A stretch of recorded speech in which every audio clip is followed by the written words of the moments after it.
What's going on, Dennis? How you doing, bro? Still living, baby. Still living. Yeah, I hear you, man. I hear you. So, for those who don't know you, you're an Instagram comedian, correct? Yeah. You Okay. can call it that. Okay, word. So, can you give a little bit of insight as far as how long you've been doing it and kind of what got you on that path? I've been doing it for about 5 years, 4 or 5 years now. Mm. I actually started out just making pictures. Actually, I was into photography, Okay. and I got into this guy named P Jet, something like that, PHT, something like that on Instagram. White guy. Okay. He did a lot of photo manipulation, and he got me into that.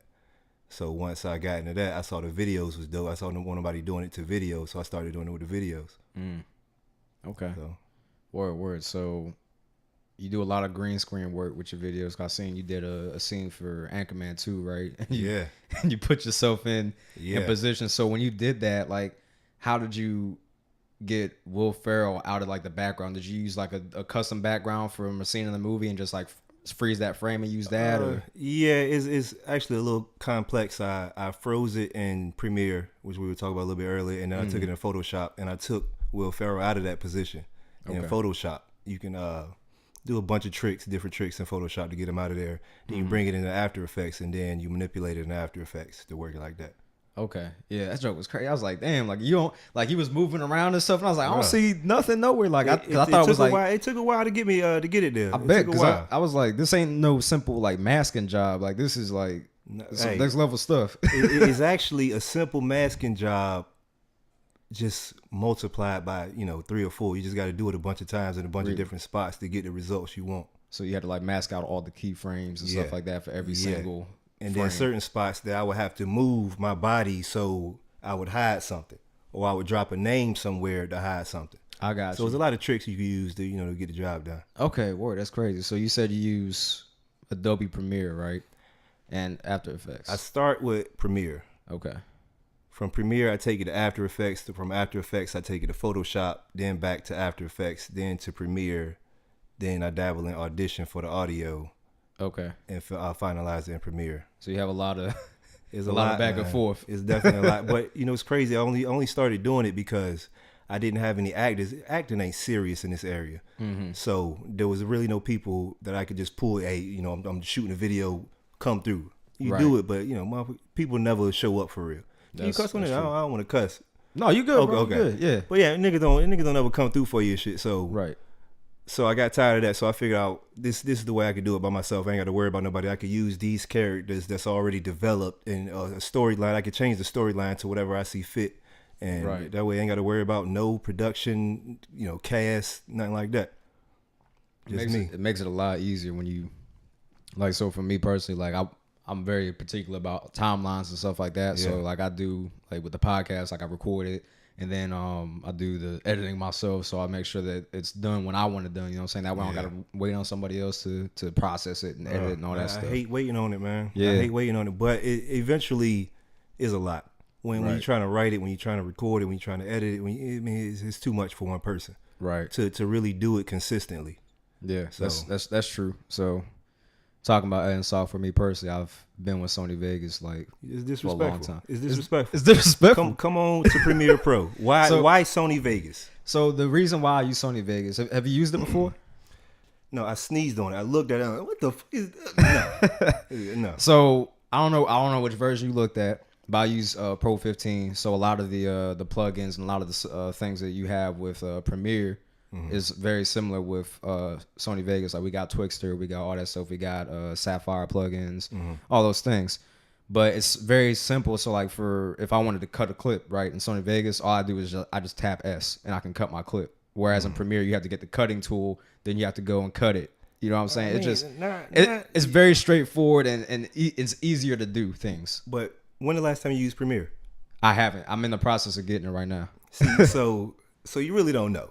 Right. Exactly. Keep in mind they're updating their software year after year, so it's not as difficult as going to find a cut tool. You can just hit it, tap, boom. I'm Oh, they got here. shortcut keys too? Bro, they got shortcut keys. So many. Okay. So just think about it, and keep in mind Premiere works with all of the other Adobe programs, just like. Right. I mean, I open them up all at the same time, and once I save it in Photoshop, it updates in After Effects, and I keep it going. Okay.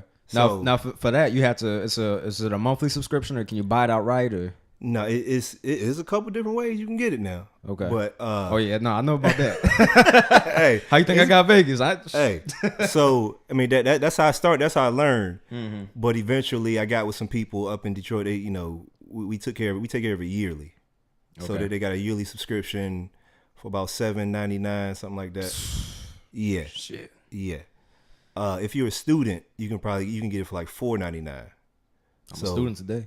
Bro, you get online, you can get it $400 for $500 for the year, and that's all of the programs, every one of them. Okay. So I mean that's worth it. We can get it one by one. I think one by one is like $10 for a program or $19 for a program, something like that. And that's monthly, right? Yeah. I'm gonna look into that, man. Right. YouTube got some interesting ways as well. So if you want to just dabble with it, just to see what it's like. The only problem with like the YouTube version and stuff, like for Vegas, like I always have crashing problems. Like I'll be going through it, and thank God it saves it as you go. Yeah. So like if I forget to save, I might miss like a couple of edits I just did, but it's majority of it's still well put together. Yeah. So, but yeah, man, that junk be crashing. So I'm like, what I would hate to do is buy the full version and have the same damn problem. You know what's crazy? I don't want to say this shit. Cause I ain't build no bitch ass PC. Like I put some bread into that, you know? Yeah. Like, my joint downstairs in the truck. Hey, I'll put some bread in my joint too, and it still crashed. You know what's crazy? It crashed more with the paid version. That's crazy, man. It does. It's sad to say, but when it won't, no, I had no problems. Maybe one crash every few weeks, which is nothing. Right. I'll take that. Right, absolutely. But with the paid version, bro, every day I'm like, man, what the? And everything is upgraded. Everything is crazy upgraded. Damn. So it's just the nature of the beast, man. Yeah, man. That's crazy too. I hope it don't mess it up. No, it's good. No, you straight. Yeah, I don't mess with the mic at all. Yeah. So yeah, man. So put some money in those too, so they good. Think about YouTubing it. Yeah, I feel you. Think about YouTubing it first, just like I said, just to check it out. Yeah. See if you like it. See if it's worth switching over. Yeah, because a lot of people have been saying like premiering, like, and I looked up in forums and stuff, like, you know, differences. Like I went to Sony Vegas forums, I went to Premiere forums, and looked at like pros and cons of each program and what people like. A lot of people say it's just preference. A lot of people say, well, it's Premiere over everything. So yeah, bro. I don't know. To be honest, if this all you're gonna do is like a podcast and you're not gonna get into anything super intense, I don't know. I really don't know exactly how deep you take it. But if you're doing weddings and stuff like that, where you might want to throw some motion graphics in it or something like that, some Photoshop in it, then it's definitely worth switching over. Right? Yeah, that it's definitely worth. I'm not on that level for what I'm doing. Just simplistic stuff. Just slight edits here and there. Yeah. And you're gonna get deep into it, bro. Look at all this. You're gonna get deep into it. You ain't got no choice. Believe me. So like I'm working with my friend's a photographer, and now he's switching into videography as well. So he's doing like some music videos and some videos and stuff like that. So now I'm editing those in Sony Vegas, and it's going pretty smooth for the most part. I mean, I don't have any issues, but I want to try Premiere and put that stuff in Premiere just to test it out and see what all the hype is about. You know what I'm saying? There's so much stuff in Premiere that's not really in Vegas as far as plugins that other people have created that makes everything much easier, as far as like heat wave plugins, and I'm sure that Sony Vegas has them, but is a plethora of them with Premiere. Oh, okay. Like Film Riot, they do a lot of stuff. Video Copilot do a lot of stuff. Bro, make it life a lot easier. Yeah, I don't think Vegas got those. I don't even know what the hell those are. Bro, I ain't never heard of them. It makes life a lot easier, a whole lot easier. Okay. Like, I mean, you'll see. Check it out. Okay, word, definitely. So it's a big ass case too. They got a computer case you got over there. There's a beast over there. Yeah. It's got like 16 gigs of RAM. I got the graphics card ain't anything crazy. It's a 1060. I got the same graphics card, bro. Oh, the EVGA or whatever it is. Yeah. And then the motherboard is a Asus Republic of Gamers motherboard. What else I got in there? Oh, Intel Core i5 8600K processor. So yeah, I mean it's not like no bum PC. You know what I'm saying? Yeah. Like it can handle the software and stuff, but it still be crashed. I'm just like, damn, I guess it's just the software, man. That's just what it is. I don't know, man. Like I said, ever since I started paying for it, it been a lot more problems. Word. But there's a lot more updates too. So right, absolutely. So you got to worry about the bugs with the updates Yeah. too, with the patches and all that stuff. Work it out. Work it out. That's facts. So I seen your Instagram, man. You kind of popping up here. So can you give me a little backstory to kind of your origins, basically? Like you started off on Instagram. I'm assuming you didn't always have 86,000 followers. So kind of what was the video that made your page blow up? You know what I'm saying? It's crazy. So this was back when videos first started. Mm-hmm. So nobody was thinking to put your name on a video so everybody knows you made the video. Right. So back then I was just fucking around. I made maybe 2 videos before this, or maybe 2 or 3 videos before this, when I made a Geico commercial where the camel was walking in and guess what day it is? Mm-hmm. And then I made a Kanye joint. How, Sway? How? when he did that, I did a spoof of that. Okay. And I did a Family Feud video. I seen that one, yeah. Bro, this is the video. I don't even know who initially like redid it, because I was feeling like the fucking out of nowhere. I'm a nigga from the hood. I had maybe 700 followers, something like that, 800, something like, and out of nowhere, I want to say my man BG from Philly might have reposted it, and it caught wind from his page somehow, something like that. But eventually Babs, who's female battle rap, she was on Making the Band, Babs Bunny. So she caught wind of it. I was a big fan of hers. Miles from Midwest Miles from Detroit, another rap guy. But the guy who really set it off, King Keyron. King Keyron he probably one of the top Instagram comedians, if you want to call it that. Social niggas, whatever. Bro, I don't know, because I don't like the Instagram comedian label shit. I'm a nigga from the hood. I make jokes and shit. I'm clever, right? Whatever. But King Keyron, he had probably 500,000 followers, something like that at the time, maybe 1 million. I don't know what it was. But I'm laying in the bed, and out of nowhere, I just see people tagging my name, like 5 people in a row. And for a nigga with 500 followers, nigga, that your phone blowing up. You see that? Right. 5 people. Oh shit. Nigga, hold on. Let me see what this is. And then I see he had posted the video like, yo, who the fuck is this nigga? This nigga's hilarious. I need to know who he is. This, that, and the third. So niggas tagging me. He found out who it was. Then he tagged me. Nigga, my phone lit up. I'm talking 10,000 immediately. Damn. Back then, Instagram was the shit. This was when Instagram was, nigga, like, fuck Instagram. Nigga, fuck, yes. Let's go on Instagram. Let's see what's popping today. Instagram now is a lot of lame shit. There's a lot of, weirdos. Right. But this was when nigga. So 10,000 people immediately out of nowhere. And I'm just looking at my phone, just boom, boom, boom. Just, laughing emojis, people LOLing and asking me questions and follow this, follow that. And bro, that's where it initially started. And from then it just kept growing video after video. But the sad part about it is everybody that reposted the Family Feud video never knew who I was. Kevin Hart did. He reposted it. Damn. Bro, all the top people. I mean, the shit was funny back then because nobody had did it. Right. I think Family Guy might have touched on it. I think Stewie did it when he was sitting in Lois' arms.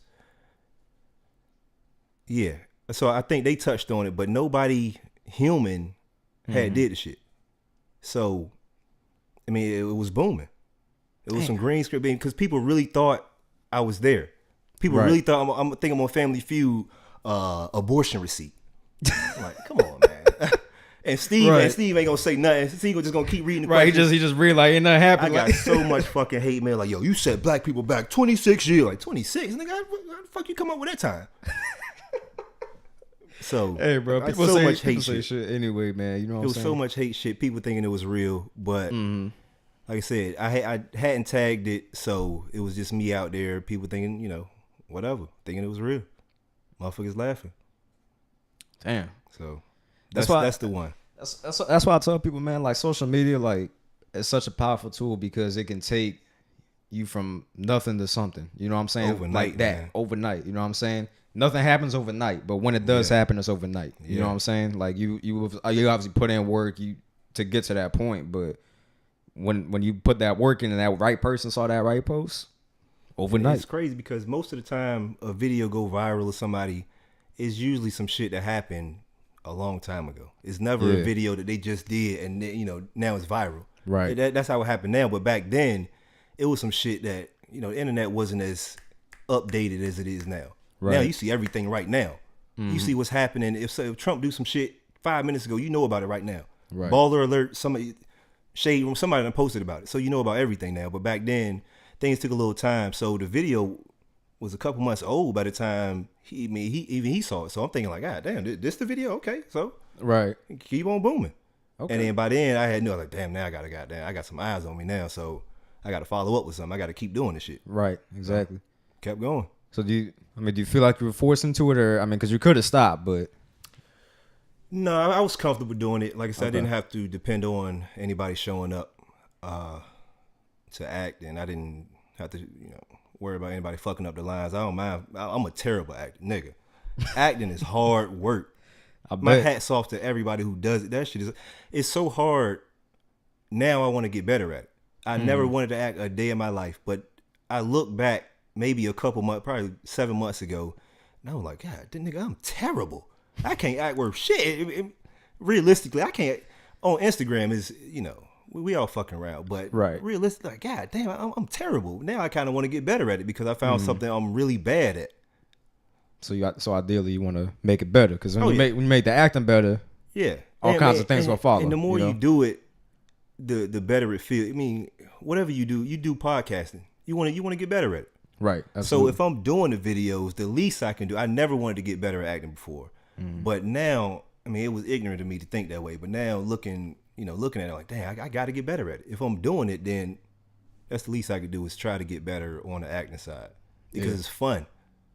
Getting better at something is fun. Once you're like, I killed that shit. Yeah, right. I did it. Exactly, man. That's exactly like with the podcast thing. Like 7 months ago, I ain't know I was gonna do a podcast. Yeah, you know what I'm saying. Me and my boy had a conversation. He was telling me about podcasts. I listened to a few. I was like, yo, this is actually pretty dope. We like have a conversation. So fuck it, let's start a podcast. So was all this shit set up before the podcast? Because this shit is gorgeous. So can they see this all out of here? Yeah. They gonna be able to see the Rick James. This is the Rick James stomp.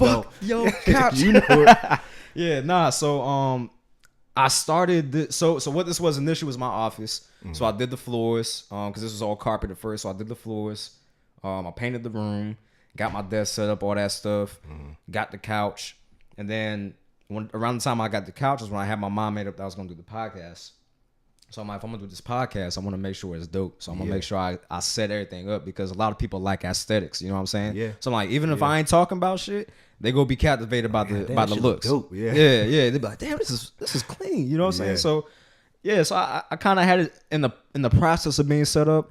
I finally finished it though, like with the vinyl wall and stuff, and I added like this light back here, and then I added that light there, and I added those pictures up behind you and stuff like that. Artist on Instagram. Maha Satva, I believe is his name, and he does like a lot of artwork, and he like puts it on posters, and he can do a canvas of it as well. Yeah. And speaking of art, I gotta get your boy up here, man, because his stuff is dope, man. Yeah, man. His stuff is clean. I saw his stuff. I was like, damn, like, and it's all by hand too. I was like, this is crazy. Probably, oh man, start telling my age now. Probably good 20 plus years. I'm gonna say 20 plus years ago. We started off in art together. We both started drawing and shit together, and then he just took off with it. I just faded off, started doing some other shit. I think I started rapping or something back then. Okay, word. But he got really, really good at it, bro. Yeah, really good at it. I see that. Amazing. Like, I was like, damn, like this stuff, like it's just beautiful, breathtaking pieces of art, man. I'm just like, this is crazy. So I'm gonna hit him up. Like I want to actually hang one of his stuff up in my crib. Yeah, bro, it's definitely worth it, man. Yeah, for sure. I love it. I love everything he do. Absolutely. And I was watching this thing on Netflix, man. I gotta stop watching so much damn Netflix, bro. Netflix, where is that, man? You right. I be spending too much goddamn time up there, man. Hey, shout out to Netflix. Shout out to Hulu too. Hulu got Everybody Hates Chris. They got some. Bro, I hate Netflix for the Bird Box joint, man, because now everybody doing this Bird Box challenge shit, bro, man. I didn't even watch that shit, bro. You ain't watch it, bro? It's a scary movie. Nah, it's more like a thriller / suspense movie. Do anybody laugh in the movie? I ain't got time for that shit, man. I need some giggles, nigga. I need some giggles. Machine Gun Kelly in there. Nah, I don't fuck with Kelly. I don't fuck with him. Who you think won the rap battle, Eminem or him? I'm an Eminem. Well, I'm an Eminem fan, so I would say this is biased, but it's not even biased. I really think M1. It's not biased, and I hate when people say that MGK. If anybody think MGK won, they crazy, bro, because he made a song. Eminem made a diss track. You know what I'm saying? Like, people don't understand be pissing me off with rap MGK is no shit. more. Like I said, I'm not. I can't tell you one MGK song. Matter of fact, I'm lying. It was one he did with Jeezy that I did like. Mm-hmm. And outside of that, bro, M. Yeah, all day, all day. So, he one of the greatest to do it, man. Yeah, ain't no debate. I really think his rap, I mean, lyrically was better. Just like all these other shit. His punchlines was better. All that. Who else was battling? Tory. Oh, Tory Lanez and Joyner. Yeah. You know, it's crazy when Tory dropped that Liddy freestyle. Mm-hmm. Bro, I was like, oh shit. I'm like, oh my goodness. I ain't think he could rap. I didn't know either. I did not know that either. I've heard of Tory Lanez a lot. Yeah. But I never like listened to his music. I'm not a fan of like new school music, so I don't even give it a chance. That's my, like I said, ignorance. But I feel you. But I never gave Tory a chance. But when I heard that, I'm like, oh shit, nigga, this shit, okay. He got a shot. Yeah. He got a shot. It was crazy. But lyrically, I don't think he could fuck with Joyner. Lyrically, bar for bar, I don't. I think he just used Joyner's style well against him. Yeah. That's what I think it was. Yeah, because when he did the original Liddy song, he wasn't under that shit. He wasn't no rapping like that. Mm-hmm. He was singing and shit. So yeah, I mean, I ain't really put too much energy into that whole beef anyway. I ain't feel like it was nothing. It was fun. I think it's fun for hip hop just to see people harmlessly, rapping against each other. So you think the Drake and Pusha situation, you think that was too far? Bruh. That joke was crazy, boy. I was like, damn, Push, you ain't had to do him like that. That shit was savage. I was like, oh my God. It's crazy. But when I heard Drake, I don't even remember which diss it was. But once I heard Duppy or something like that. Yeah, the Duppy freestyle. Bro, that shit was fire. It was Once fire. I heard that, I'm like, oh shit. Just like when I heard Tory shit, I'm like, oh shit, oh Push. Mm-hmm. I'm gonna need something. The crazy thing it was more about Kanye than it was Push though. He had like 2 bars for Bush. That was it. I was like, damn. That is very true. But the meaning that he had with this shit, he was saying, oh shit, this. I think a lot goes into the beat you pick. Number one, that's why I think Joyner fucked up at. I think he shouldn't have picked that Kodak Black. That right. I hate that shit. I mean, the song is cool. Like I said, I heard that shit enough, but not for a battle rap. Exactly. That's not battle rap. Right. But I did fuck with Drake shit. Yeah. No, I like Drake's song too, but I think the story added on killed him. Bruh. That was the nail in the coffin. Them is fighting words. It was. Them is fighting words. I mean, that's the battle's over. You won. Mm-hmm. I can't even say nothing now. They said Drake had a comeback. I don't believe that shit. Fuck all that. I don't believe After that, what can I say? Push, you won. Right. Shoot my fade though. That's all it could be. Right. That's all it could be. Exactly. But nah, so I went on a tangent, man. My bad. So you good. On Netflix, they got the show. It's called Instagram Famous, I think. Yeah. Something like that. Some shit like that. And it's basically telling the story from everybody's perspective that blew up on Instagram. So they had like Fat Boy SSC up there. They had Dan Rue and what's so many names? Nick Nack Patty Wack. Yeah, Nick Nack Patty Wack. Yeah. So they had both of them up there telling their story about how they started like with their first video and how it blew up on Instagram and how it kind of just made these people famous via Instagram.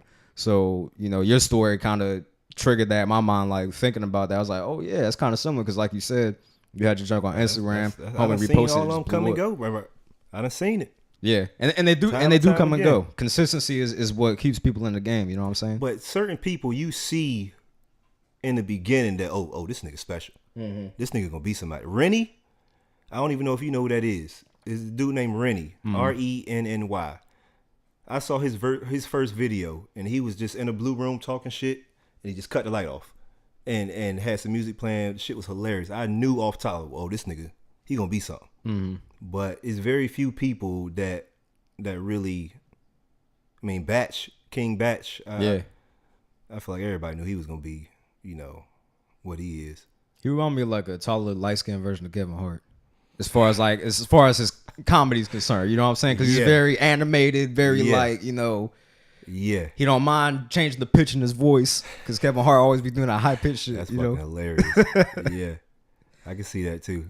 Yeah, so that's kind of what he reminds me. I'm a big Kev fan too. A lot of people been hating on Kev. That's crazy. Nah, I love Kevin Hart, man. I don't A lot of comedians been hating on him. I don't know how people can say he's not funny. I don't understand it. Like, I understand not everybody's gonna laugh at the same shit, but like, he's a funny motherfucker, man. Like, to me, he is hilarious. He's probably one of the great. Especially, I like him more in movies than I do as far as stand up, and that's no knock on the stand up, right? Because I think even Grown Little Man, Seriously Funny, those two of my favorite joints of all time. They're not top 5, but they top 10 of all time because I got some crazy top 5s. But I'm a big stand up. You in the stand up? So this is my fault. So I do like already. I do like stand up, man, but I want to go back and listen to more of the old school stuff because I can't genuinely speak on it and from the heart be genuine about it if I haven't listened to. How old school we talking? Like, I'm talking like Eddie Murphy. I'm talking about Bernie Mac. I wouldn't say he's old school, but you know, I haven't listened to a lot of his stuff. Who was another big comedian? You heard a lot of Martin still, but yeah. Those people still really current. I think you talk about Red Fox and Richard Pryor, people like that. Richard Pryor, that's another one I need to go back and listen to. But Live on the Sunset Strip, man. I ain't heard of Red Fox, bro. You ain't heard of?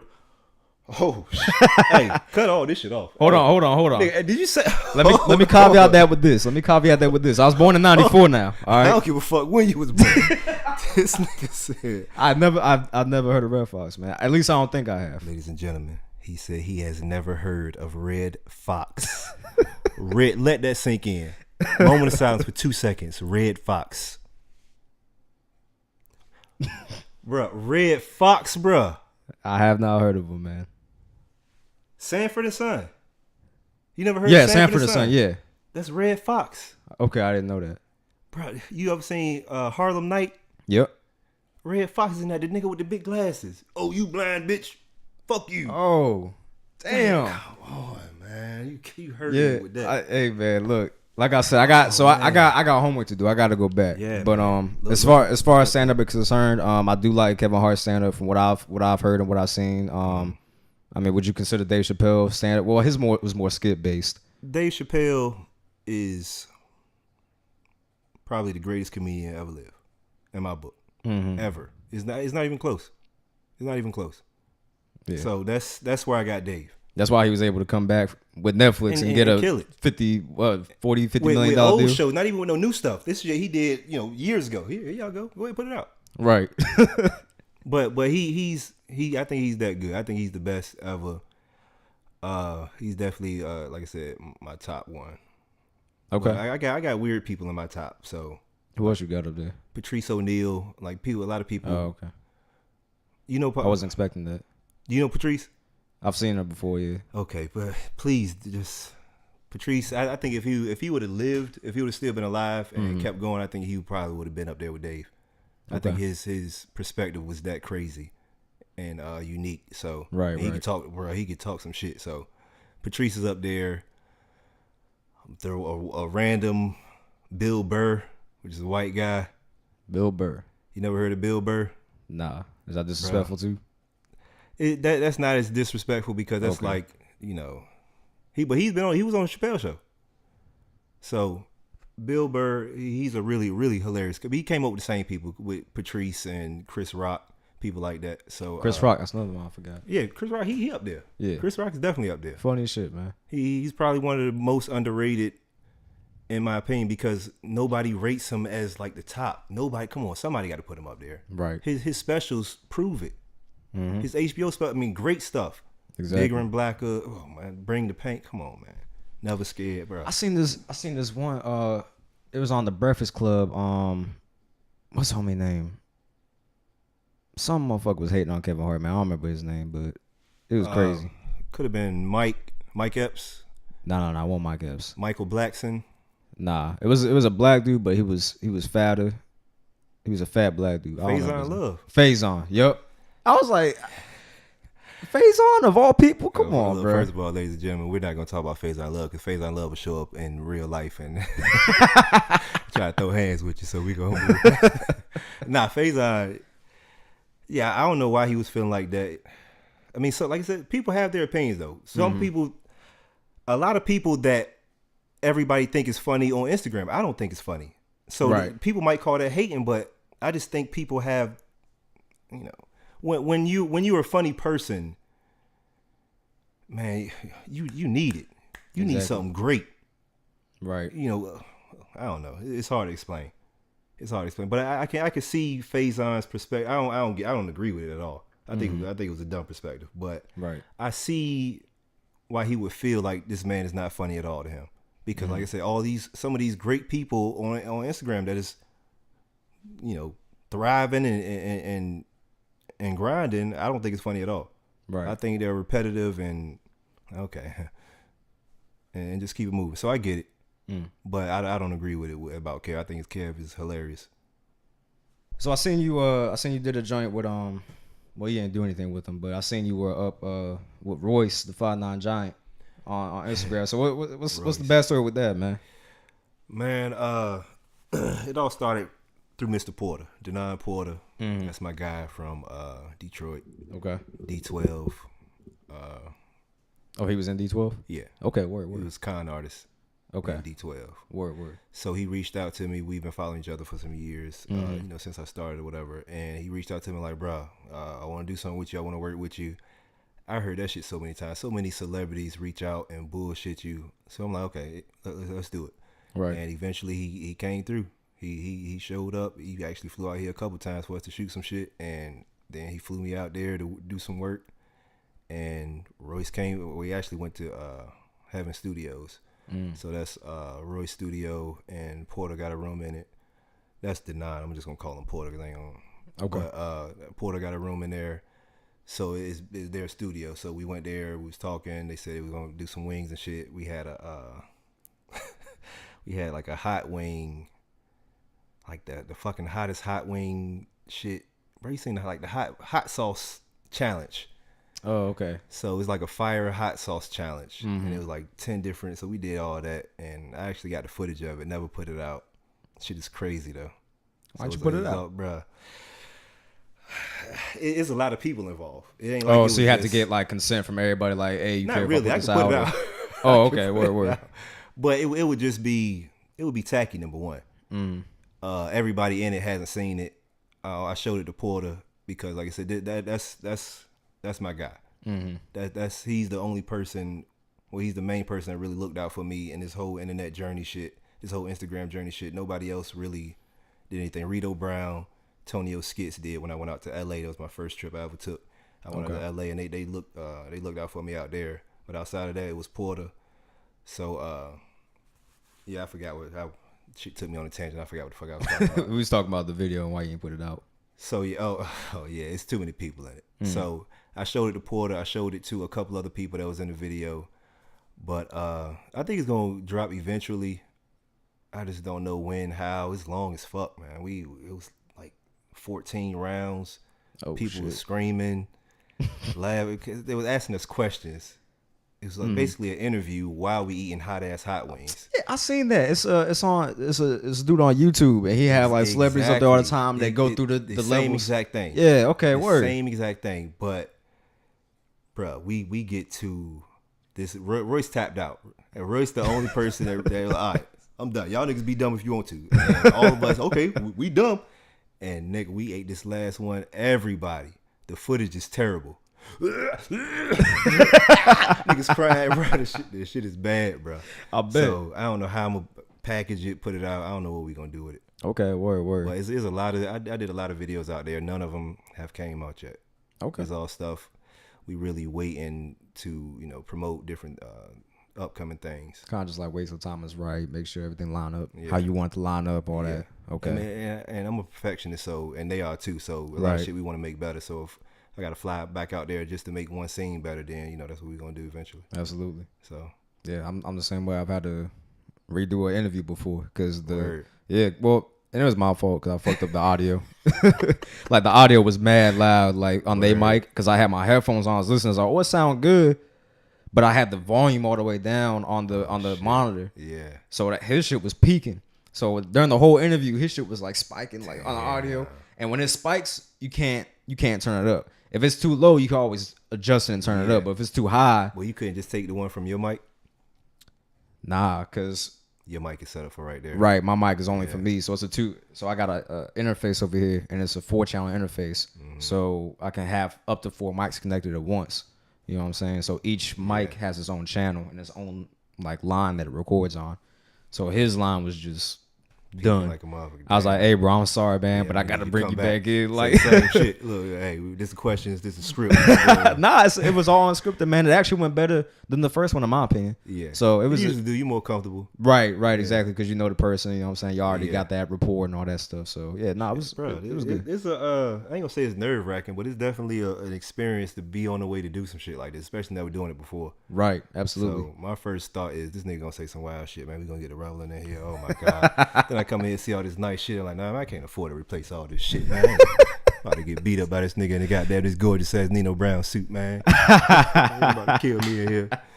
Nah, man. So I mean, it is definitely. I can see why it would be nerve wracking. You know what I'm saying? Because and it's dope though, because when I do these interviews, you know what I'm saying, people come in and we do the interview. At first, it's a little like kind of feeling each other out, kind of seeing where conversation goes. Match. Exactly. And then as it goes on, you know what I'm saying, everybody becomes more comfortable, and then, you know, y'all throw jokes out there and everybody's laughing, and it's dope to see the progression in the conversation, you know what I'm saying, as far as people, you know, it's how my first they time ever doing some shit like this. So yeah. Well, hey, cool. And I appreciate you extending that courtesy to me, man. I definitely appreciate that for sure. Shout out to Fly Fish clothing too. Yeah, definitely, man. Shout out to Phil, man, because Phil's the only reason why I got in contact with you, man. Yeah, I like he has looked out for me for so many connections, man. As far as like people I've interviewed, like with you, with Maya, with a few other people too, man. Like he just been good, man, bro. Like, networking, man. It's a lot of good people from this area in this area, but it's a lot of hate, man. Like we was talking about earlier, crabs in the barrel, bro. Absolutely. I got to go away from here to really get support and help to try to do shit here. Right. So exactly, and that's sad. That's sad, man. So I'm trying to fix that culture around here. You know what I'm saying? It's a big task, obviously. Bro, it's a tough task. But tough. Hopefully something will come out of the podcast. You know what I'm saying? I think so. And I hope a lot of people in the area listen to it and can kind of just support each other, man. You know what I'm saying? Bro, it ain't like you doing some bullshit in here. It ain't like you, bro. This legit, man. Yeah, no, I appreciate that, man. I appreciate man. that. But yeah, man, I appreciate you coming out, homie. I don't want to take up too much of your time, man. Good, bro. But so where can people find you on social media, man, before we cut this off? I am at I Punt Puppies on Instagram and on Twitter. I really don't tweet. I probably tweeted a couple years ago. He doesn't really pump puppies either. Yeah, I don't pump. Well, I have, look, full disclosure, I have punted a puppy in my life. So, but I do not currently punt them. Shit, I'll punt a puppy real quick. Like if it's the ankle biters, bro, like the ones that be biting on your coming ankle. at you, and they be perfect, like field goal, like range. Like what? I can't not do this. Right. So, fuck it. Better you than me. But yeah, that's where I am. I punt puppies on Instagram, on Facebook, on Twitter. All right, bet. Well, I appreciate you coming out, homie. No problem. All right, bro.